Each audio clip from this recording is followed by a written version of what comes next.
even getting excited when I'm getting closer because it's ready to just say, let's go, my brother. It's opening the handles. Look, guys, I have to say that we're not going to discuss looks. This is one of those that we're not going to discuss looks, because the first time I saw this thing, I was like, what? The simplicity, man, the evolution in the design, because you know what? I've always been a big fan of the E. And today we have the Mercedes E220d, which is in graphite gray, and I love how it looks. Before we even go far, if there's one thing that you're gonna hear in this review, is that I love how it looks. We can complain about anything, but not that. Guys, welcome to the channel. It's Ibo, and I appreciate that you're here with me today. Look, guys, I don't even know how to explain the exterior right now, because anyway, we're not explaining exterior when we are standing like this. You know how we do things. We're gonna hit the road, and then we're gonna talk about everything that this car offers and so on. But look, this has the same 2-liter mild hybrid powertrain that is in the GLC coupe that we drove all the way to Polokwane and back. You saw that video. If you didn't watch it, you can go check it out. But hey, we know how this diesel performs because it's a 2-liter diesel in here, and we know everything about how it performs. But hey, look, in the E-Class, we don't really know, and that's what we're going to talk about today, because this car offers so much. And you know what? I don't want to give a lot away. Let's just get in, hit the road, talk about everything else. Let's go.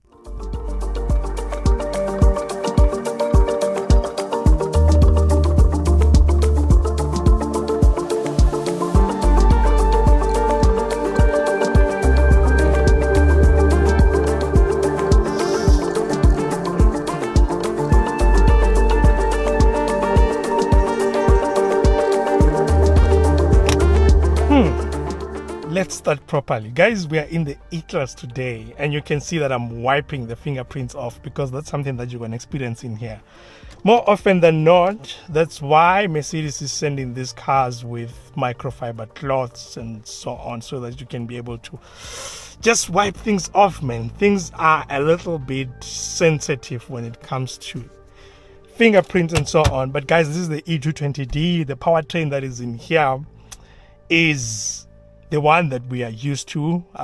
Did I say this already in the intro? Don't remember. But hey, look, we have the 9G-tronic. This is the transmission that is in here, and it's paired, of course, to the famous 2-liter diesel from Mercedes, and we love it on this channel. You know that we love it, of course. But hey, look, here's the thing, right? When it comes to the power, we know that it offers 145 kilowatts, 440 newton meters of torque.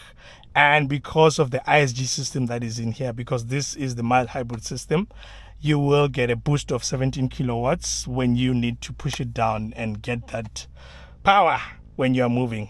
And from that perspective, I think maybe let's start it. This thing, I think Mercedes nails the interior, man. When it comes to the graphics, look at the seatbelt pulling me back now. When it comes to the graphics and everything else, we'll play the sound system later. So yeah, when it comes to the graphics and everything else, man, crispier. You can't complain much about it. I guess the only thing I can complain about is that this one is not spec'd with the super screen, but I've had people complaining about the reflections that are coming from that passenger screen. So from this perspective, I think it's not that bad after all. But yeah, you can complain about that. And yeah, when it comes to everything else, as it looks, as it feels right now, this spec is, I think it's almost 400,000 in specs. But in here, actually, I remember doing the configuration. Let's see. I have it here, actually. The car is starting at around 1,332,000 rands. And then with the spec that is added here, you'll see, of course, that is an AMG pack from outside. This is the AMG one. You'll see, of course, it's different to the Avant-Garde because of those aggressive intakes down there. When you look at the front as well, you'll see that it's AMG like everything else, of course, around it. Then when you come inside, you'll see by this steering wheel, the Avant-Garde one is a little bit different to this one. You'll see it in the GLC that we drove, I think in 2023. You'll see that that is the steering wheel that is there. And then when it comes to everything else, the seats and everything else, that is the additional spec. I'll tell you now, the AMG variants, the interior and exterior actually, they're costing around 105,000 rands for the body styling and interior and everything. Then it adds braking system that is larger in terms of the brakes that are in here, or rather here on the car. Then you get the premium package, which is adding things like this camera system that you're seeing here on the navigator, augmented reality. Camera systems from Mercedes are one of the best. I love them so much. You know that about me. And then it adds this Burmester sound system, the 4D one. We'll talk about that on the way. We'll talk about all this stuff. I just want to check the specs that are here. This stuff that I just indicated on the premium package, it adds around 116,000 of your hard-worked pennies. And yes, you thinking, or rather I'm thinking, you shouldn't spec this car without it because of the stuff that you get with it. I remember saying this in the GLC Coupe as well. So yeah, just remember that. Then the rims that are here, the 21-inch rims, are also additional spec at around 48,000 rands. Then you get this energizing air control, energizing package. You're going to pay around 5,000 each. Then the leather package, the seats that are in here, these are Napa leathers. It's not just any leather, it's so soft, it feels good as well. You're gonna pay around 40,000 rands. Then with that, of course, it comes with the sporty acoustic, I think. I'm thinking is the glass because it's heat and sound insulated as well. And then the blind spot assist as well. You would have seen it in our night review when we opened the door a bit and then there was a car that is coming. It was just beep, beep, beep, beep, beep on the side. It shows also on this ambient lighting as well. Then the traffic sign assist, I wouldn't spec that. You know, I don't like that in here. And then the USB package plus, which is giving you additional USBs in here. There's 2 here. There is 1 in here. There is 2 at the back as well. So that's what you get. Overall, this car as spec today, it's around 1,708,000 rands and 899. So let's drive. Let's drive with that understanding because yeah, oh man. Let's go. Let's go. In fact, it's even late. What's with me and late reviews these days? What's with me and late reviews? So I just put on the navigation system to wherever. We'll just see. Because I wanted you to see how it looks as you are driving the car and so on. And the way it turns, initially actually I thought it has the engineering package, which will set you back, I think, around 64,000 rands, somewhere there. Come on, come on, come on, come on, Swift. 64,000 rands. Yes, I think it's around 64,000 rands. And what it adds, it's the Amatic, which is the air suspension from Mercedes. Let's put it on sport and see how it.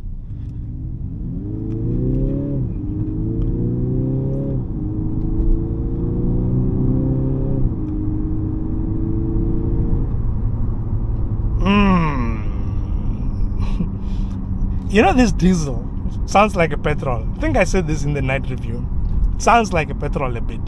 And that's something that I like about it. I think this S6 is thinking, yes, no ways. You can't follow me like that in an E-Class. Let me show you what this thing can do. I'm not trying to race you. So, guys, what was I talking about? You know, I like this thing of just changing the topic and then suddenly I'm confused. Oh, I was talking about suspension. I thought it has the air suspension initially because of the way that it turns, because it gives you the rear steering wheel and it gives you the Amatic suspension as well. And the reason that I thought it has the Amatic suspension was mainly because when I was turning it, like initially, I thought, man, this thing is turning quite good for a almost 5-meter car. I was like, nah, that means it has rear steering. But when I checked outside, it wasn't there. Then when I'm on smooth surfaces, the way the suspension feels on comfort as well, I was like, I don't remember experiencing this in the C-Class. Because when I fall the C-Class, especially when it's sitting with a tire like this, I mean, this thing has a 35 aspect ratio in front. The tires in front are actually smaller than the ones at the back, because these ones in front are like what? 245, 35. This is the size, like 35. 21 inch, but at the back is 275 30, which is even thinner, but I think you can see 275 of 30 is not that thin. But hey, these are low profile tires. But what I felt is that on smooth surfaces like this, listen to this, it has sufficient comfort levels that are giving me confidence that okay, maybe insulation as well matters, but at the same time I felt like it's too comfortable for a typical sport suspension or adaptive rather suspension that you get with the AMG package as well. So from that perspective, yeah, I thought maybe the suspension was different, because this thing is quite comfortable. It's quiet when you're driving it. Once it settles down, it's a different one. In fact, let me put it on eco. You'll see that it starts coasting as well, and no rev counter as well. You can see that it's on 0. So basically right now I'm not chowing any fuel. I'm not killing the environment.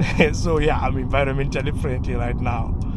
That's what you get when you get these diesel engines, and you can do long distances in this. If you find a road that's going like this, you're gonna enjoy yourself. This thing can easily do 1,000 kilometers. We've proven this in the GLC Coupe. You should check that video out. When we moved from Pretoria to Polokwane, it was sublime. It was amazing when it comes to fuel consumption. I couldn't believe what that thing could do, especially for a heavy car like that. And I would imagine, I didn't check the weight of this car, but I think it's almost the same when it comes to that. So overall right now I've done let's see 261 kilometers, and I've chowed 1 bar basically from the full tank. So from that perspective, I think I'm still pretty much impressed, as much as I was doing a lot of short trips and so on. So the comfort levels are also informed by the response of the engine and the transmission. Man, you know the 9G-tronic, we've spoken about it in other cars as well. You can't complain about this marriage. This is just a beautiful marriage that we are experiencing here, man, when it comes to this, because you can't fault it much on how it drives on the road. You can't fault it much on how it feels as well. That's something that is just always impressive for me when it comes to this. I think if it's not broken, don't fix it. And thanks to Mercedes, they didn't necessarily try and change things that are not supposed to be changed when it comes to this engine and this transmission. But overall, when it comes to this car and its performance, I can say it's one of those that you're like, it's a diesel engine. If I want to try and make it a sports car with this engine, I'm going to complain that I feel like it's not moving a lot. You could see that when I was trying to put it there on sport mode, that you're just trying to do something that I don't think it's meant for this car, especially with a diesel engine like this. The petrol, I've experienced the petrol in the C-Class, and I feel like you can play with it because of the sound and how it feels and everything else. But the diesel is a little bit different. Just that this one, the way it sounds, it has this fruity sound that comes underneath. I know it's because of the insulation and everything else. And one thing that I like is they did not force it. It doesn't feel like it's forced to come out of the speakers to sound sporty and so on. It's natural, because even when you open the windows, you actually get that natural sound coming out. I felt it when I was driving it in the parking lot and in the basement rather, that actually this sound is coming from outside. So it's quite cool from that perspective. It doesn't make you feel like the A-Class, because with the A-Class, when you're pulling it, you can feel that, yeah, now you know what, behind all this insulation, actually I'm getting a little bit of a crack that is happening from the diesel engine. But from the E-Class, I'm not expecting that I would be complaining, and I'm not complaining as well. So that's something that I think I applaud Mercedes for. One thing though that is probably, I can say it's touching on that comfort levels a bit, is when you are in town, and let's see what is there. Hi, Tatawen. Woo. Nah, I'll talk about it once you're already on the move. But the thing that affects comfort for me, it's when you're in town, you can feel that, you know what, I can't run away from the fact that I'm driving low profile tires.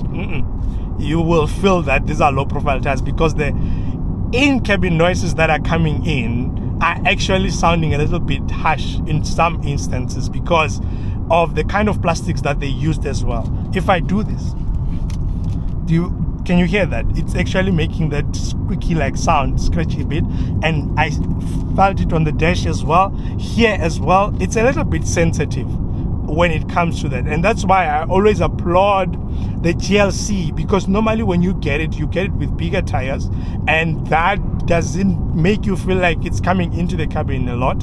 From that perspective, I can say that I know a lot of people are complaining about Mercedes when it comes to these plastics and so on, but I think it's just the type of plastics that is used, and you should just overly be careful with it. If you're driving it well, probably it will hold up, but if not, because of these sounds, you might find yourself in a situation where you're going to replace some of this stuff.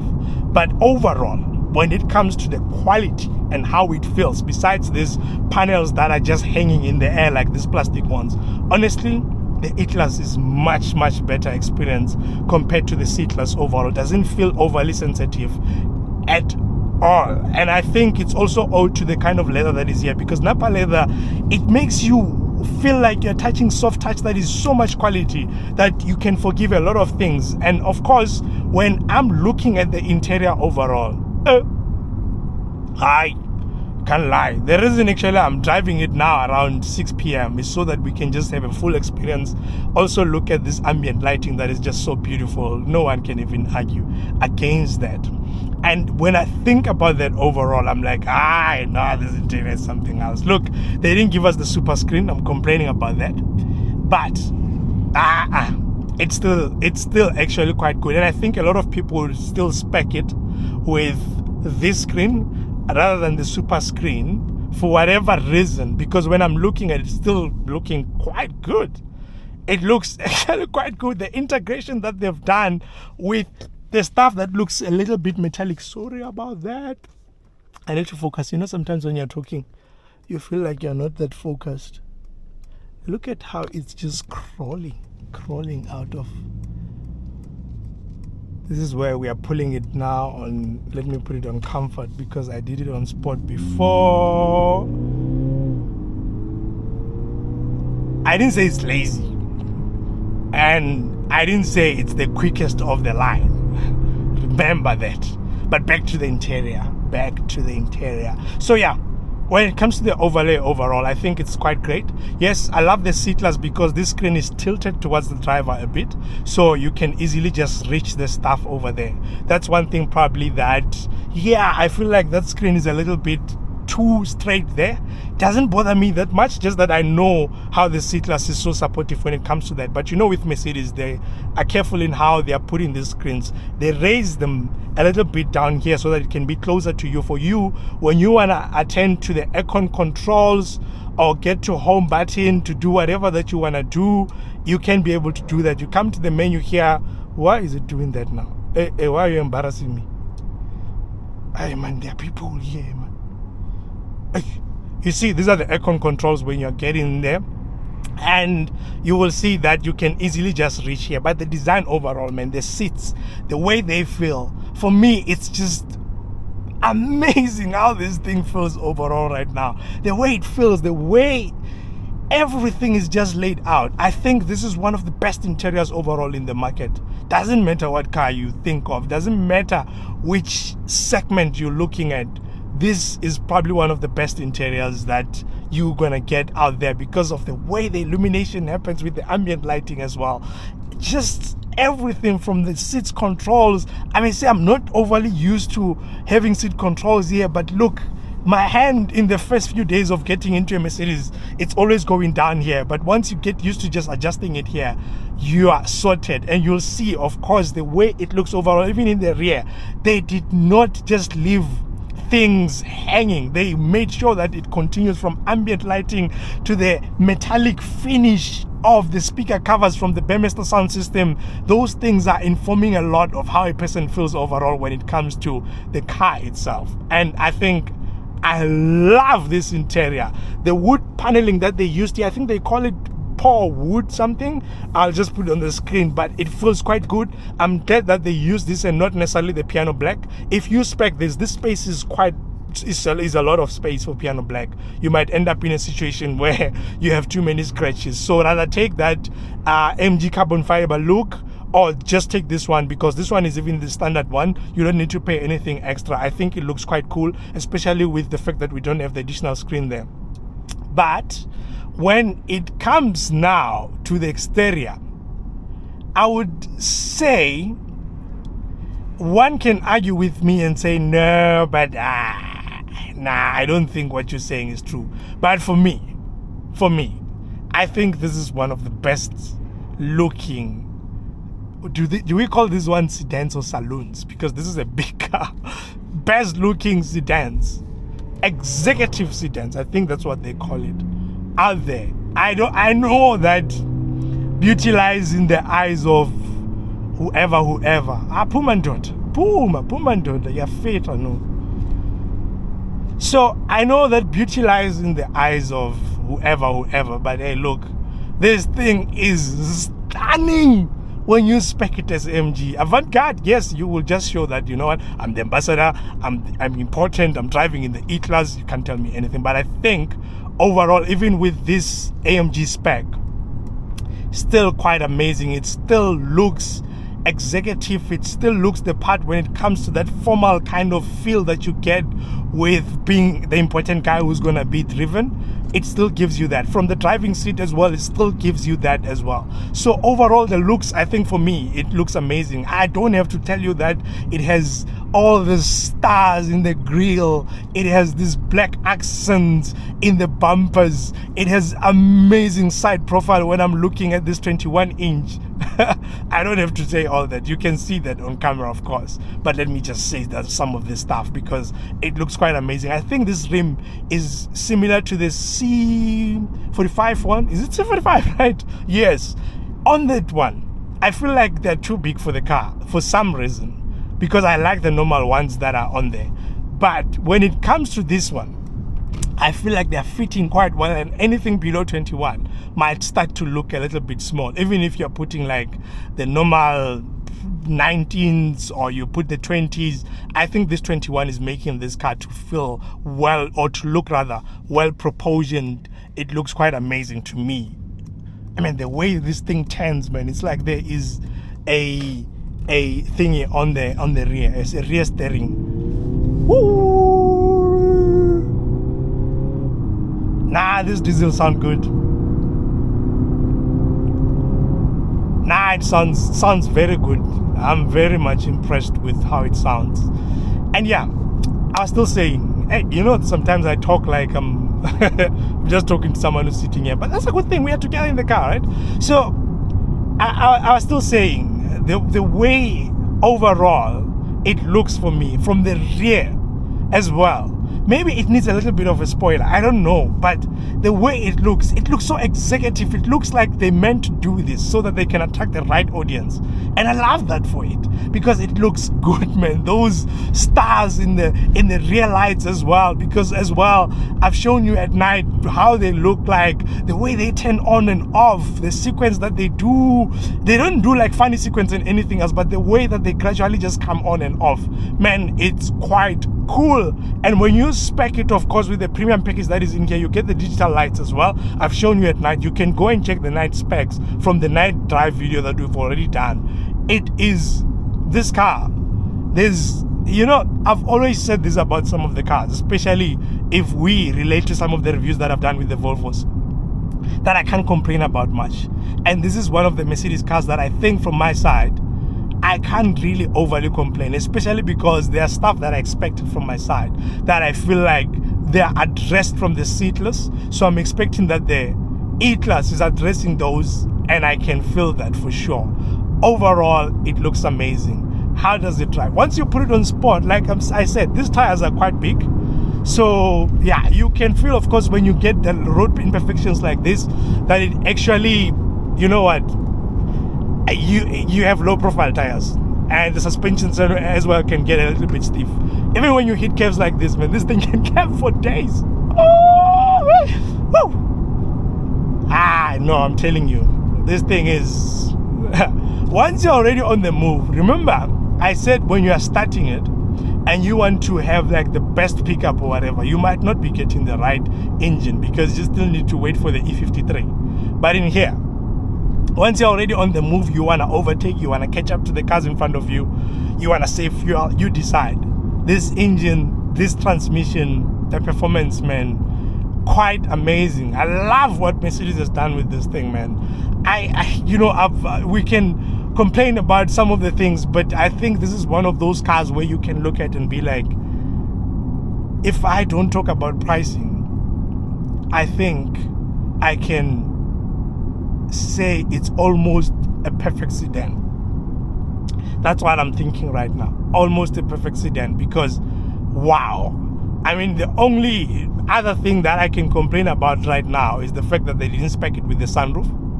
And am I really complaining? I realized that actually even when I do have the sunroof, I don't use it a lot except for the aesthetics, because it matters. Of course it matters. It matters. We can't even compromise on that. If I was to buy it, I would spec it with the sunroof. Yes, it's an additional cost, I think around 24,000 rands, but if I'm buying an E-Class already, I can't really complain much about 24,000 rands. And that's why initially I was saying, I don't think we can all complain forever. There should be a ceiling in the type of cars that we complain about when it comes to the money that you pay as well. When I'm buying an E-Class, I'm buying it for certain reasons, and it's definitely about business, it's definitely about class, it's definitely about being an important guy that's going to walk into the room. When you have all those things considered, the same way with the S-Class, I don't think I would be complaining about specs and saying I'm adding 5,000 here or not. No, talking about 5,000 actually. This car comes, hey guys, it comes with an air freshener. If you get here into this economic, energizing stuff. Why am I saying economic now? Don't move. No matter why embarrassing me in front of people. Now they're going to say this car is not working properly. Hey, this and that. Guys, this car is embarrassing me right now. I don't like this. Let's go into... Why? It's like I'm pressing something that... I'm not pressing it properly. Let me try to reduce the speed here and see. Guys, it's like I pressed something by mistake. And I'm telling you, I've had people complaining about the what is this thing now? The steering wheel, that you can be touching it by mistake. Maybe it's the way that I hold the steering wheel. I hardly find myself actually doing that. I'll use this to get in, then you get into that, and then you say massage. If you say massage, it will do that because it does have that massage option. Then you get to seats as well. Guys, I don't know what's happening right now. Okay, then you can do seat kinetics to adjust in terms of everything. Of course, it has heated seats, it has a cooled seats as well. Again, that is part of the options, you know that for sure. And I find it very nice, especially when it's hot like this, that your bum will just be energized. When you get to energizing comfort, that's why then you can choose what you want it to do. So when you're driving it and you get to energizing comfort, if you say refresh like this, and then for the passenger and everyone, it starts doing the whole thing of massaging you and all these things. I don't want to play it forever because I don't know if this stuff is what do they call it, guys? This thing is embarrassing me, and I know it's my hands right now. It's embarrassing me, but let me stop it. So I don't know if this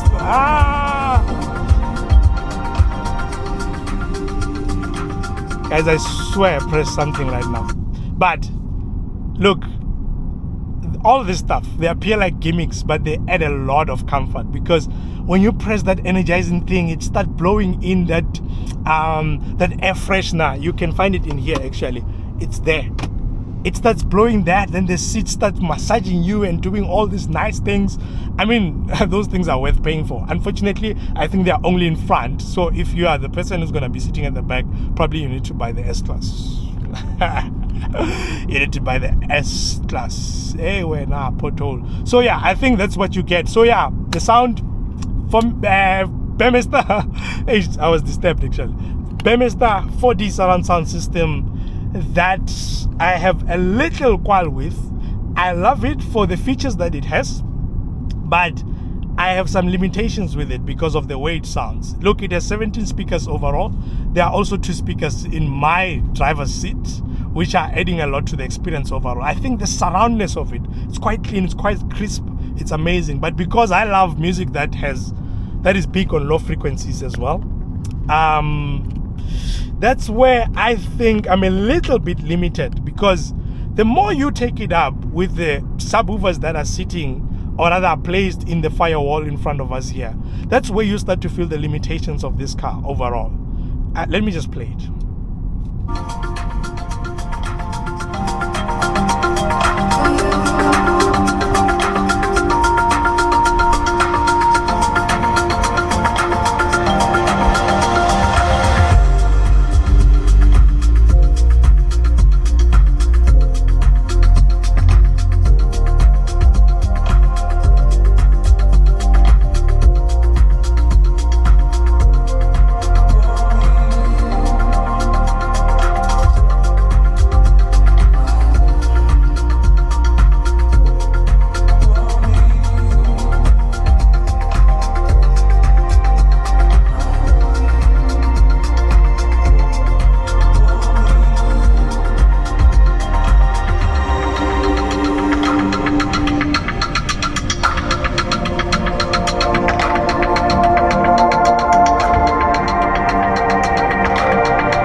The surround, it's amazing, and I have to say it handled this track quite well actually, together with the subwoofers that are in here. Of course, they handled that quite well, even when it was making noise. But in some tracks that have that knock-on effect of putting the bass like go go, that's where you'll start feeling like there are limitations a bit, especially if I'm comparing it with the Bose and Wilkins in the Volvos. That's where I feel like it's running short a bit.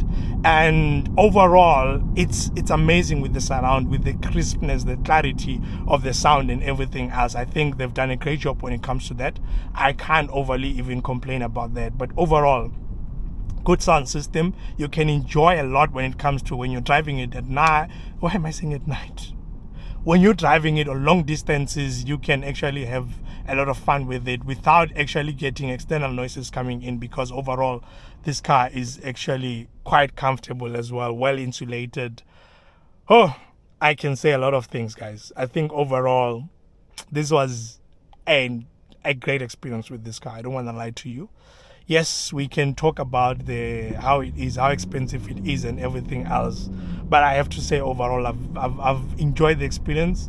It does actually feel like an executive sedan that I think I can't even complain that Mercedes have captured it like this or made it like the way that it is right now. I feel like it's quite amazing actually. The specs probably that you can get in here are the same that you'll find in other cars as well. The apps, I think you can get Spotify. I've seen it. Guys, what's wrong? I'm driving now. It's like I'm moving the apps around and not necessarily toggling them. I don't know what is wrong. It has never done this. It's embarrassing me in front of people. So I'll use the steering wheel, so at least you'll be seeing what is happening with the steering wheel. So yeah, you'll just get like apps and all these things, Apple CarPlay, Spotify. I've seen others doing YouTubes and all those things, and coaching and blah blah blah. I think it checks your blood pressures and what is wrong with this thing? Ah man, I'll stop somewhere and check what did I software. It's like, I think it's assuming that I'm moving the apps around, so it doesn't want to necessarily respond to me. I don't know what's happening. I haven't experienced it. But yeah, overall, guys, what a fantastic car. I think currently I'm averaging 7.8 liters because I've been naughty in most instances, but I can't complain because I know this engine. I know what it can do. So many kilometers without fault, it can do that. Guys, I can praise this car however many times I can. I know there will be those that are saying, nah, it's too expensive. This is an E-Class, Baba. I can't be complaining about price all the time, even when I'm getting E-Class. Next thing is an S-Class, then I still have to complain about, nah, I can't do that. There's a ceiling for those kind of complaints. So from my side, guys, no, I'm impressed with what Mercedes has done. Yes, I'm getting a little bit of rattles from here. What is happening? Is this the what is this thing now? The seat belt pretension or something, that whatever you call it, man. It's this English. So yeah, I think we're done, guys. Let's not waste too much of each other's time. I don't want to keep you here for too long because you know I can go on forever and ever. But guys, I appreciate that you were here with me today. And yeah, really appreciate you. You know how it goes. We will meet in the next one. For now, let's go.